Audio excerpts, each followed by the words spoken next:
আর এই মিষ্টিটা কিন্তু খেতে খুবই ভালো লাগবে। আর আপনারা খুব সহজেই ময়দা দিয়ে কিন্তু এই দারুণ স্বাদের মিষ্টিটা বানিয়ে ফেলতে। নমস্কার বন্ধুরা, লতিকা রান্নাঘরে আপনাদের সকলকে জানাই স্বাগতম। বন্ধুরা, আজ দুর্দান্ত স্বাদের একটা মিষ্টি বানিয়ে আপনাদের দেখাবো। তো এই মিষ্টিটা কিন্তু দারুণ খেতে লাগে আর খুব সহজেই কিন্তু আপনারা বাড়িতে বানাতে পারবেন। তো বন্ধুরা, আপনাদের প্রত্যেককে অনুরোধ রইল আজকের এই রেসিপিটি আপনারা প্রথম থেকে শেষ পর্যন্ত দেখুন। আমি আশা করছি আজকের এই রেসিপিটি আপনাদের খুব ভালো লাগবে। তো বন্ধুরা, আমি এখানে 1 বাটি মাপের ময়দা নিয়েছি। এই ময়দা দিয়েই কিন্তু দারুণ স্বাদের মিষ্টিটা আজকের আপনাদের বানিয়ে দেখাবো। তো আপনারা বাড়িতে বানিয়ে না খেলে বুঝতেই পারবেন না মিষ্টিটা কত সুন্দর লাগে খেতে। তো মিষ্টির মধ্যে আমি একটু লবণ দিয়ে দিচ্ছি। লবণ দিলে কিন্তু মিষ্টিটা খুবই ভালো খেতে লাগে। আর এবারে দিয়ে দিচ্ছি আমি 1 চামচ মতো সাদা তেল, আর দিয়ে দেব বেকিং পাউডার অল্প একটু দিয়ে দিচ্ছি, আর দিয়ে দিচ্ছি হচ্ছে বেকিং সোডা।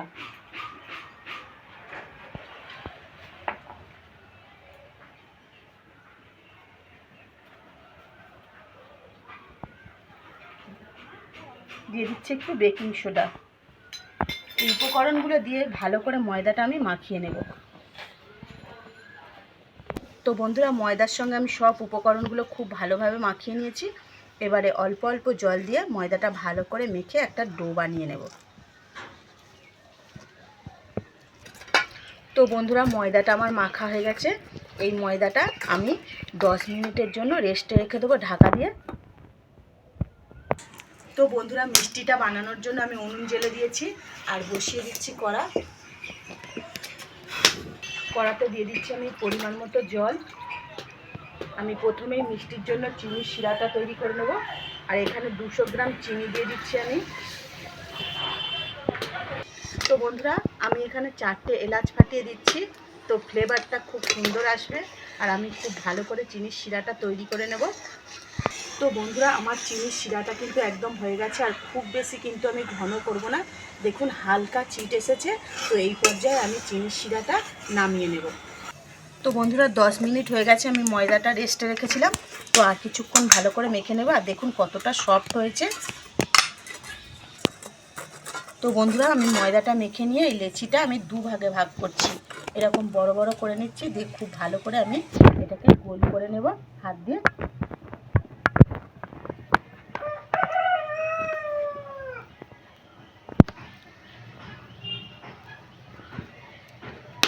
তো আমি এইভাবে গোল করে নিচ্ছি। তো বন্ধুরা, এই লেচিটা আমি নিয়েছি, আঠা ছড়িয়ে আমি রুটির মাপে বেলে নেব।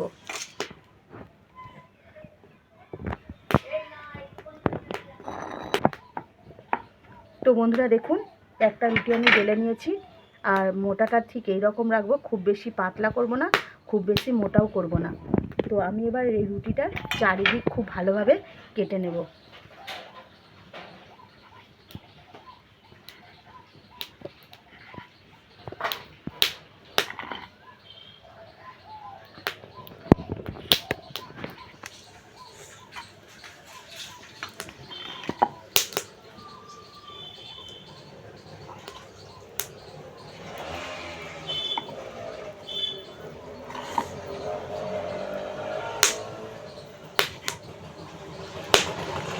তো বন্ধুরা দেখুন, খুব ভালোভাবে 4 সাইড কেটে দিয়েছি।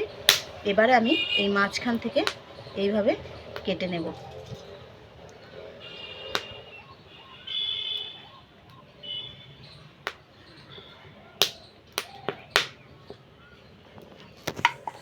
আবারও এই মাঝখান থেকে কেটে নেব। নুনে আওয়াজ হচ্ছে, কাঠগুলো ফাটছে।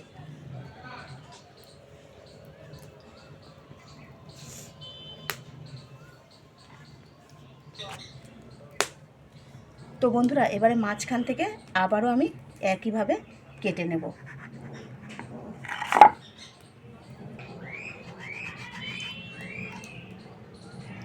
দেখুন বন্ধুরা, আমার কিন্তু মিষ্টির শেপ দেওয়া তৈরি হয়ে গেছে। আর কতটা সুন্দর হয়েছে দেখুন, ত্রিকোণ আকৃতি অর্থাৎ ত্রিভুজের মতো শেপ দিয়ে নিয়েছি আমি মিষ্টিগুলো। আর একটা রুটিতে আপনারা দেখতেই পাচ্ছেন কতগুলো মিষ্টি হয়েছে। তো খুব সহজেই কিন্তু এই মিষ্টিগুলো আপনারা বাড়িতে বানিয়ে নিতে পারবেন। তো এইভাবে আমি সমস্ত কটা মিষ্টি কিন্তু বানিয়ে নেব। তো বন্ধুরা দেখুন, সব কটা রুটি বেলে কিন্তু আমি মিষ্টির শেপ দিয়ে নিয়েছি। তো বন্ধুরা মিষ্টিগুলো ভাজার জন্য কিন্তু আমি আগে থেকেই কড়াটা ভালো করে ধুয়ে আবারও বসিয়ে দিয়ে আর তেল দিয়ে দিয়েছি, সাদা তেল, আর তেল গরম হয়ে গেছে। এবারে তেলের মধ্যে আমি এগুলো ছেড়ে দিচ্ছি, ভালো করে ভেজে নেব।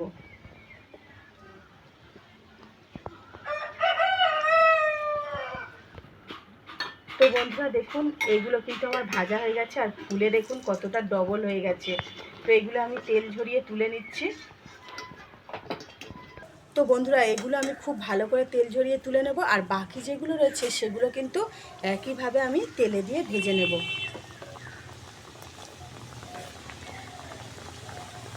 আর দেখুন বন্ধুরা, তেলে দিতেই কিন্তু এগুলো একদম ফুলে উঠছে আর কতটা সুন্দর দেখতে লাগছে দেখুন। তো যেগুলো আমি তেল থেকে ছেঁকে তুলে নিয়েছি ভাজা হয়ে গেছে, সেগুলো আমি সরাসরি তেল থেকে তুলে নিয়ে মিষ্টি রসের মধ্যে দিয়ে দেব। এই মিষ্টি রসের মধ্যে 2 থেকে 3 মিনিট এইভাবে আমি ভিজিয়ে রেখে দেব।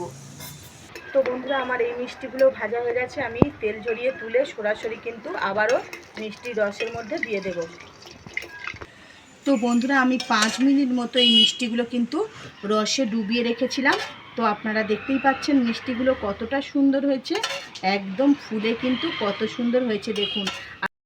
আর এই মিষ্টিটা কিন্তু খেতে খুবই ভালো লাগবে, আর আপনারা খুব সহজে ময়দা দিয়ে কিন্তু এই দারুণ স্বাদের মিষ্টিটা বানিয়ে ফেলতে পারবেন। আর এটা খেতে কিন্তু খুবই সুন্দর লাগে। তো আপনারা একবার বাড়িতে না বানিয়ে খেলে কিন্তু বুঝতেই পারবেন না এই মিষ্টিটা কতটা সুন্দর খেতে লাগে।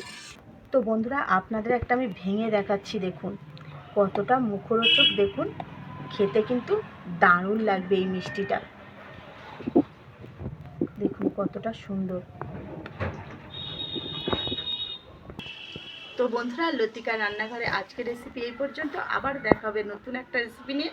ততক্ষণ আপনারা ভালো থাকবেন, বাই বাই।